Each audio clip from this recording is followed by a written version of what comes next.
biggest lie ever told is where we live. They knew instantly go change your perspective on existence, who you are, and what you are. Most of us got a memory when we first started school, right? When we walked into the classroom, the first thing we see right by the door is the globe. And then soon after, you learn it, and it placed on the bottom of the lies you about to experience for the rest of your life. This is why it's so hard for people to wake up, because you gotta forgive all the lies you've been taught since kindergarten. If you thought ending a relationship was hard, try restarting your whole life and knowing everything is a lie, or just a change of perspective. But I'm about to prove to y'all how important we really are. First of all, we are in the middle of the solar system. The geocentric model is correct. All the planets we see besides the sun and the moon is the covenants of Azazel. Mars is Azazel, the second creation of the underworld that created the rest of the underworld planets, besides Neptune, which is his father. So look at the position of Mars. It's the middleman. Venus and Mercury want ascension in heaven. Jupiter and Saturn wants ascension in the underworld. Then notice it says fixed stars. So outside these stars, Uranus, Neptune, which is United Nations. This is why the 7 underworld planets is broken into 2 groups. So since we're in the middle of the solar system, this literally shows our solar system in the middle of the galaxy.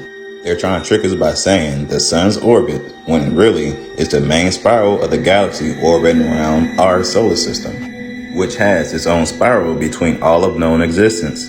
As you can see, it's called Orion's Arm. So this means we are in the Orion constellation, like I've been telling y'all. It's on the celestial equator, and its brightest stars are the blue white Rigel and the red Betelgeuse, which is the blue and red Caecina. Also, the Orion's belt is the 3 kings. So notice how the way they say Earth equator is the same as outer space equator, meaning once again we are in the middle of the galaxy. Here's an example of us in the middle. Just imagine all the other planets orbiting around us within a space. So back to the 3 kings, which is the stars of Orion's belt. Also the wise men, or the Magi.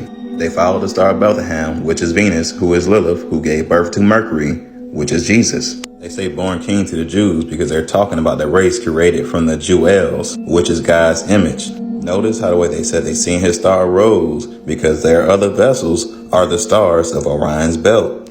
This is how they knew he's born, because his star appeared before them. This was how they was able to find him in lower dimensions.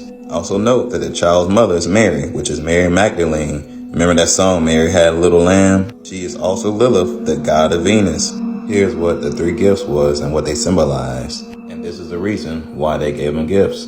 Notice fully man and fully God, because of the recreation of the image of man out of all those planets to make them of the underworld. This is why you have his own race now, Lucifer race.